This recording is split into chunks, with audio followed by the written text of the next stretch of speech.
Hello बच्चों, नमस्ते, सत श्री अकाल, आदाब। आपका स्वागत है मेरे चैनल में जिसका नाम है डीएनएस एकेडमी। और हम लोग पिछले टर्न पर यानी पार्ट 1 में पढ़ रहे थे कौन से चैप्टर के, रुधिर तथा परिसंचरण। तो उस चैप्टर में हम लोग क्या पढ़ रहे थे? हम लोग ने पिछले टर्न पे पढ़ा कि रुधिर की जरूरत या लसिका की जरूरत है क्यों। फिर आपने पढ़ा कि लसिका और रुधिर का कार्य क्या होता है। बहुत सारे सामान को, बहुत सारे तत्वों को एक जगह से दूसरी जगह, एक अंग से दूसरे अंग, एक कोशिका से दूसरी कोशिका तक ले जाना। ठीक है, तो ये काम होता है रुधिर का मुख्यतः। फिर हम लोगों ने पढ़ा था कि रुधिर बना कैसे होता है बच्चों। तो रुधिर बना होता था दो चीजों से, रुधिर की कोशिकाएं, ठीक है, और दूसरी जिसे निर्मित अवयव भी बोलते हैं, और दूसरा किस चीज से? दूसरा बना था प्लाज्मा से। ठीक है, फिर हम लोगों ने पढ़ा था कि रुधिर की कोशिकाएं कितनी होती, तो रुधिर की कोशिकाएं 3 थी। एक लाल रुधिर कोशिका, एक श्वेत रुधिर कोशिका और एक प्लेटलेट्स। फिर उसके बाद हम लोगों ने पढ़ा था कि जो प्लाज्मा होता है उसमें क्या क्या होता है, तो उसमें होता था जल तथा अन्य पदार्थ। अन्य पदार्थ में कौन कौन सा है? प्रोटीन हो गया, और श्वसन गैसें हो गई, मिनरल्स हो गए जैसे कैल्शियम, मैग्नीशियम। उसके अलावा एंजाइम वगैरह ये सब चीजें होती हैं। ठीक है, तो इतनी बातें हम लोग पिछले चैप्टर मतलब इस पिछले वाले पार्ट में पढ़ चुके थे। अब हम लोग बात करते हैं पार्ट 2 यानी भाग 2 की। तो इस भाग में हम लोग क्या पढ़ेंगे बेटा? इस भाग में हम लोग पढ़ेंगे कि पहले चलो नोट करके दो बातें नोट करो। नोट करने का मतलब क्या होता है? इंपॉर्टेंट पॉइंट्स जिसपे क्वेश्चन ज्यादा से ज्यादा पूछे जा सकते हैं। ठीक है, तो एक पॉइंट क्या इंपॉर्टेंट है कि रक्त, हम प्लाज्मा किसे कहते हैं? तो प्लाज्मा क्या होता है बेटा? प्लाज्मा बराबर लिखना रुधिर में से जब हम लोग क्या माइनस कर दें? निर्मित अवयव। रुधिर माइनस निर्मित अवयव। निर्मित अवयव मतलब आरबीसी, डब्ल्यूबीसी, प्लेटलेट, है ना। लाल रुधिर कणिकाएं, श्वेत रुधिर कणिकाएं और प्लेटलेट, तो उसको हम लोग बोलते हैं प्लाज्मा। ये हो गया नोट नंबर 1। अब नोट नंबर 2 लिखो, सीरम क्या होता है? तो सीरम क्या होता है बेटा? सीरम कभी आपने देखा होगा जब किसी के चोट लग जाती है और मान लो बेहोश होकर नीचे गिर गया, उसकी खोपड़ी से खून बह रहा है, तो आप देखते हैं कि खोपड़ी का जो खून होता है वो एक जगह जम जाता है और उसके चारों ओर एक पीले रंग का द्रव दिखाई देता है आपको। तो जो पीले रंग का द्रव है वही क्या कहलाता है? सीरम।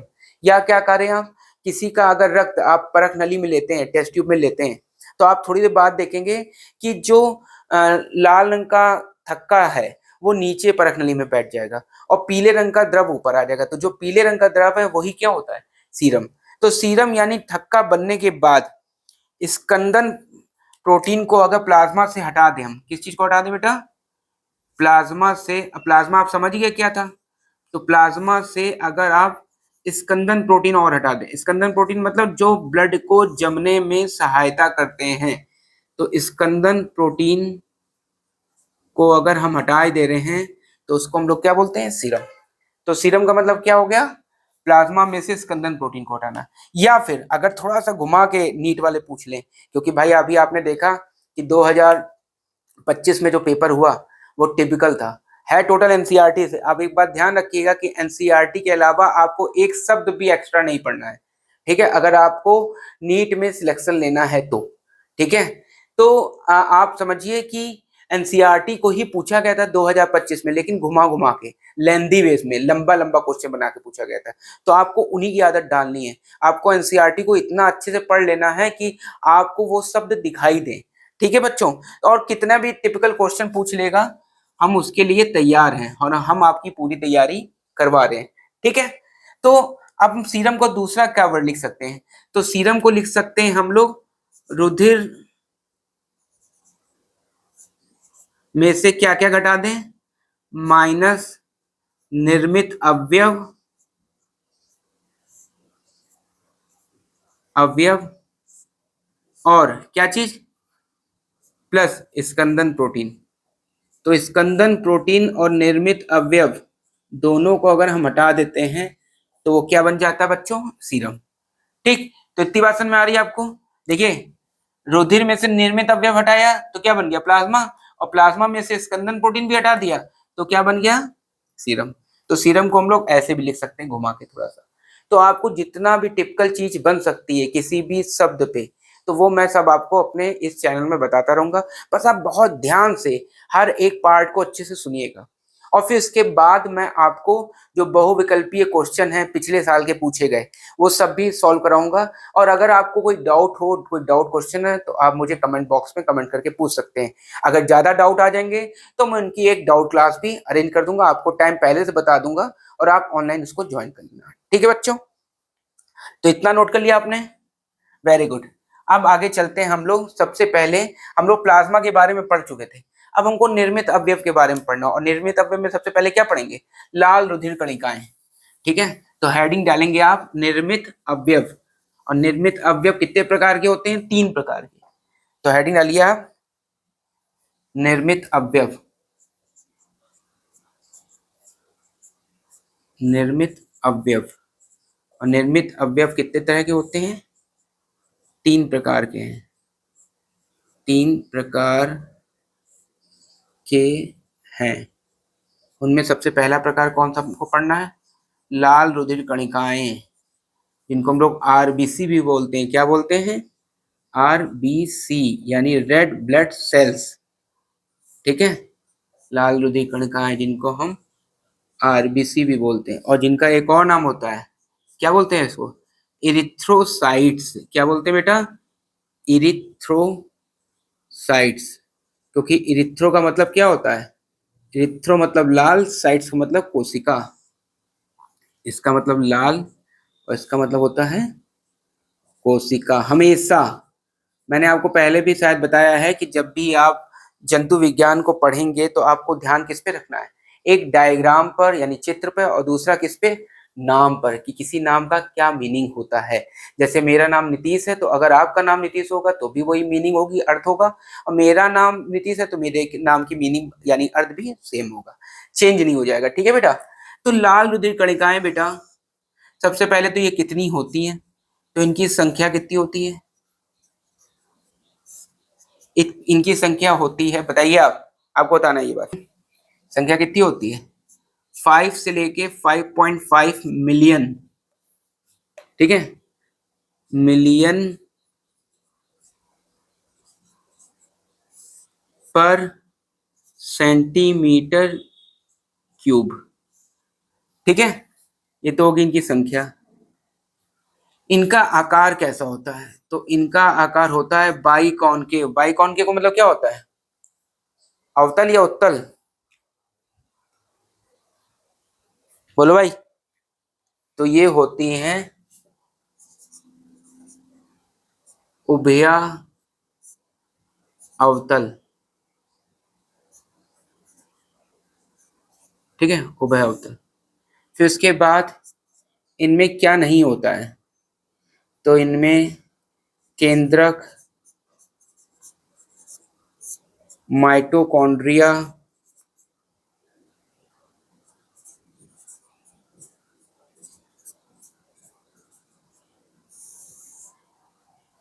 तथा अन्य अन्य कोशिका अंग नहीं होते हैं। कोई बताएगा ऐसा क्यों होता है?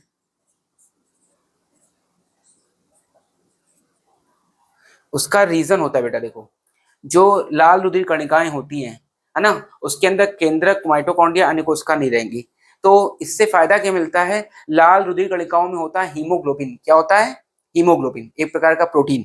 ठीक है, अब अगर ये सब नहीं रहेंगे तो उसको ज्यादा जगह मिल जाएगी। और हीमोग्लोबिन का काम क्या होता है? ऑक्सीजन और कार्बन डाइऑक्साइड को संचरित करना, एक जगह से दूसरी जगह ले आके भेजना। ठीक है, तो वो ज्यादा से ज्यादा ऑक्सीजन और कार्बन डाइऑक्साइड को पकड़ पाएगा। समझे ना? तो इसीलिए इनके पास कोशिका अंग नहीं होते। तो सवाल ये है कि इनमें माइटोकॉन्ड्रिया भी नहीं है। भाई आपने पढ़ा अभी कि माइटोकॉन्ड्रिया क्या काम करता है? खाने को ऑक्सीकृत करके आपको ऊर्जा देता है, एनर्जी प्रोवाइड करता है। ठीक है, अब अगर माइटोकॉन्ड्रिया नहीं तो भैया मर नहीं जाएंगे, इनको एनर्जी कौन देगा? तो आप ऐसे समझ के चलो कि जैसे मान लो आप लाल रुधिर कणिका हो। ठीक है, अगर मान लो आप एक नॉर्मल कोशिका हो, तो नॉर्मल कोशिका हो और आपसे मैंने कहा मैं हूं एक कोशिका, दूसरी कोशिका। ठीक है, आपसे मैंने कहा कि जाओ आप रसगुल्ला लेते आओ। आप रसगुल्ला लेने गए, 10 रसगुल्ले आपसे मंगाए। मान लो 1 किलोमीटर दूर से आप रसगुल्ला लेने गए, आपसे 10 रसगुल्ले मंगाए। आपने क्या किया? रास्ते में 5 रसगुल्ले खा डाले, और मेरे पास कितना पहुंचा? 5 रसगुल्ला। तो नुकसान हो गया ना मेरा। मतलब मुझे तो कम रसगुल्ले मिलेंगे ना, यानी मुझे एनर्जी कम मिलेगी। तो इसीलिए नेचर यानी प्रकृति ने क्या सिस्टम बनाया कि जो ले जाने वाला बंदा है उसको ज्यादा ना खिलाया जाए। तो मान लो अब फिर मैं तुम्हें, अब तुम बन गए लाल रुधिर कणिका, ठीक है, आरबीसी, और मैंने तुमसे कहा कि जाओ रसगुल्ला लेकर आओ, लेकिन रसगुल्ला लाने टाइम पे क्या किया, तुम्हारे मुंह पे लगा दिया टेप ताकि तुम रसगुल्ला कोई खा ना पाओ, लेकिन एनर्जी तो तुमको भी चाहिए, तो तुम्हारे मुंह में एक छोटा सा पाइप लगा दिया, और जो रसगुल्ले की चाशनी थी उसमें वो पाइप डुबो दिया। तो उससे क्या होगा, तुम चाशनी तो पी लोगे थोड़ी बहुत, यानी एनर्जी तो तुमको मिल जाएगी, लेकिन तुम रसगुल्ला नहीं खा पाओगे जो मेन हमारा खाना है, ठीक है। तो ऐसे ही आरबीसी भी होती है। आरबीसी यानी लाल रुधिर कणिकाएं भी क्या होती हैं, इनमें माइटोकॉन्ड्रिया तो नहीं होता बेटा, ठीक है। तो ये खाने को किस तरह, मतलब इनको एनर्जी कैसे मिलती है, इनको एनर्जी मिलती है अनऑक्सीकृत तरीके से, ठीक है। माइटोकॉन्ड्रिया हमेशा ऑक्सीकृत करता है भोजन को, तब एनर्जी देता है। अब इसके पास तो भाई माइटोकॉन्ड्रिया है नहीं, तो इसी वजह से इसको एनर्जी कैसे मिलती है, इसको एनर्जी मिलती है अनऑक्सीकृत यानी एनएरोबिक रेस्पिरेशन, अनऑक्सीकृत श्वसन द्वारा।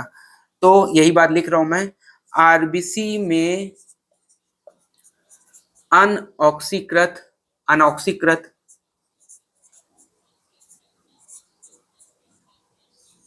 अनऑक्सीकृत श्वसन द्वारा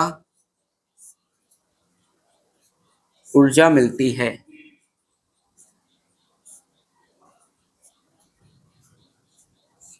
है क्योंकि इनके पास माइटोकॉन्ड्रिया नहीं होता है।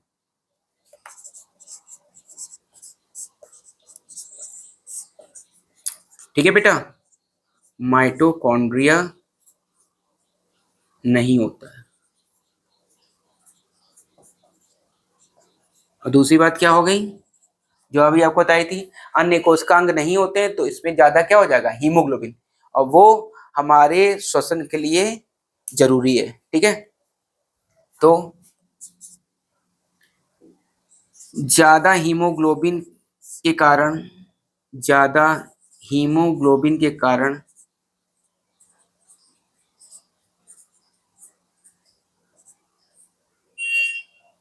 के कारण इनमें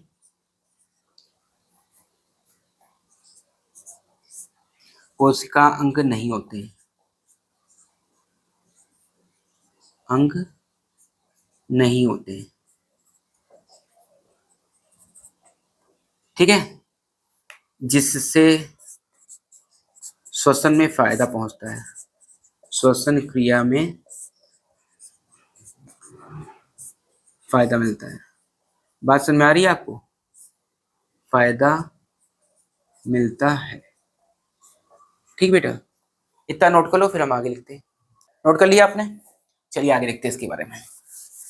अब हम लोग ने इसकी संख्या पढ़ ली, इसका आकार पढ़ लिया, है ना। अब क्या पढ़ेंगे, इसका इसका जीवन काल, तो ये कितने दिन तक जिंदा रहती हैं, तो इनका जीवन काल होता है बेटा 120 दिन, ठीक है। 120 दिन नहीं लिखा मिलेगा तो लगभग क्या मिलेगा, 4 महीने, 4 महीने। देखिए कैसे भी क्वेश्चन पूछा जा सकता है, हम लोग 120 दिन के आदी होते हैं ना, तो हम लोग ऑप्शन में केवल 120 ढूंढते हैं, ये ध्यान ही नहीं देते कि पीछे दिन लिखा है या महीने लिखा है। तो आपको ये बात ध्यान रखना है कि वो महीने से पूछा रहा, दिन से पूछा रहा, सप्ताह से पूछा जा रहा है, ठीक है। तो ये बात ध्यान रखिएगा, जीवन काल हो गया 120 दिन। उसके बाद क्या होता है, मृत्यु के पश्चात ये कहाँ पहुंच जाती है, मृत्यु के बाद ये मृत आरबीसी कहाँ पहुंच जाती है, स्प्लीन यानी प्लीहा के द्वारा, आरबीसी प्लीहा के द्वारा रुधिर से छान ली जाती है, रुधिर से छान ली जाती है, ठीक है। यानी प्लीहा का कार्य क्या होता है, मृत आरबीसी को रुधिर से अलग कर लेना, छान ली जाती हैं। इसीलिए प्लीहा को हम क्या बोलते हैं, इसीलिए प्लीहा को हम प्लीहा को आरबीसी का कब्रिस्तान भी कहते हैं, आरबीसी का कब्रिस्तान भी कहते हैं। ठीक है, समझ में आगे बात इतनी। ठीक, अब लाल रुधिर कणिकाएं बनती कहाँ है? तो लाल रुधिर कणिकाओं का बनना क्या कहलाता है? इरिथ्रोपोएसिस। क्या कहलाता है? इरिथ्रोपोएसिस।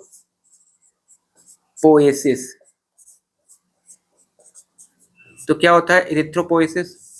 तो इरिथ्रो का मतलब होता है बेटा आरबीसी, और पोएसिस का मतलब क्या होता है? बनना। तो आरबीसी का बनना क्या कहलाएगा? इरिथ्रोपोएसिस। तो ये कहाँ बनती है? तो भैया जब आप मम्मी के पेट में थे और कुछ सप्ताह के हुए थे, तो आप तब आपके शरीर में आरबीसी कहाँ बन रही थी? आरबीसी बनती थी पित्त कोश में। ठीक है, तो भ्रूण अवस्था में भ्रूण अवस्था में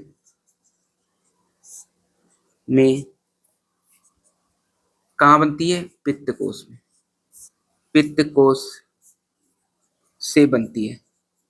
आरबीसी के बारे में लिख रहे हैं हम लोग, है ना, कि आरबीसी भ्रूण अवस्था में किससे बनती है? पित्त कोश में। फिर भ्रूण अवस्था जब बड़ी हो जाती है, तो बाद की भ्रूण अवस्था में बाद की भ्रूण अवस्था में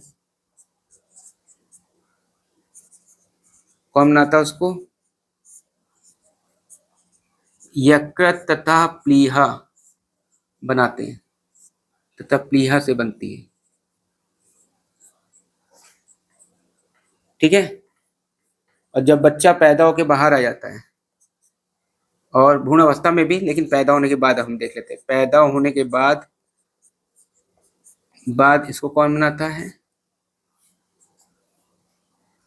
रेड बोन मैरो, लाल अस्थि मज्जा, अस्थि मज्जा में बनती है। लाल अस्थि मज्जा से बनती है। ठीक है, इनका कार्य क्या होता है? अंत में कार्य होता है तत्वों को एक जगह से, तत्वों तथा श्वसन गैसों को, श्वसन गैसों को एक जगह से दूसरी जगह ले जाना। एक जगह से दूसरी, एक जगह मतलब फेफड़ों से, दूसरी जगह मतलब कोशिकाओं तक, और फिर एक जगह मतलब कोशिकाओं से कार्बन डाइऑक्साइड को फेफड़ों तक जाना। ठीक है, तो इतनी बात सारे किससे रिलेटेड हो गए भैया? ये हो गई लाल रुधिर कणिकाओं से। तो लाल रुधिर कणिकाओं के बारे में आपने बेटा क्या क्या पढ़ा? लाल रुधिर कणिकाएं लाल रंग की होती हैं। ठीक है, ज्यादातर तो वो पीले रंग की होती, जब लेकिन साथ में होती तो लाल रंग की दिखाई देती है। दूसरी बात, लाल रुधिर कणिकाओं के नंबर कितने होते हैं? 5 से लेके 5.5 मिलियन, 5 से लेके 5.5 मिलियन होते हैं 1 सेंटीमीटर क्यूब ब्लड में। 1 सेंटीमीटर क्यूब ब्लड का मतलब समझ लो कि 1 सेंटीमीटर लंबाई हो, 1 सेंटीमीटर चौड़ाई हो, और 1 सेंटीमीटर ऊंचाई हो। तो आपने कोई इतना बड़ा बॉक्स लिया है, इतना बड़ा कोई बर्तन लिया है जिसकी 1 सेंटीमीटर लंबाई, 1 सेंटीमीटर चौड़ाई और 1 सेंटीमीटर ऊंचाई है, और उसमें जितना भी रक्त भर जाएगा, उसमें आपने रक्त भर दिया, और उस जब भर गया रक्त, तो उस रक्त में देखा कितना लाल रुधिर कणिकाएं हैं, तो उस रक्त में कितनी होती हैं? 5 से लेके 5.5 मिलियन, यानी अलग अलग होती है। मेल के अंदर यानी नरों के अंदर ज्यादा होती हैं और मादाओं के अंदर कम होती है। ठीक है, दूसरी बात फिर आपने पढ़ी कि इनका जो जीवन काल होता है वो कितने दिन तक का होता है? वो होता है 120 दिन। और फिर जीवन बनाता कौन है? तो जीवन बनाने वाली जो अंग होते हैं उनको बोलते हैं इरिथ्रोपोएटिक ऑर्गन, और उस पूरी क्रिया को क्या बोलते हैं? इरिथ्रोपोएसिस। मैंने बताया इरिथ्रो का मतलब आरबीसी यानी लाल रुधिर कणिकाएं, और पोएसिस का मतलब हमेशा हर जगह क्या रहेगा? पैदा होना, बनना। ठीक है, तो उस इरिथ्रोपोएसिस कौन करवाता है? तो जब आप भ्रूण अवस्था में थे, प्रारंभिक भ्रूण अवस्था में, उसको कौन बनाता है? पित्त कोष बनाता है। फिर अंतिम भ्रूण अवस्था में उसको कौन बनाता है? यकृत और लीवर बनाता है। फिर यकृत और लीवर तो एक ही हो गया भाई, यकृत तथा प्लीहा बनाते हैं। ठीक है, और फिर अंतिम भ्रूण को अवस्था और पैदा होने के बाद उसको कौन बनाता है? लाल अस्थि मज्जा। जब वो मर जाती हैं तो उनको रुधिर में से छानने का काम कौन करता है? प्लीहा।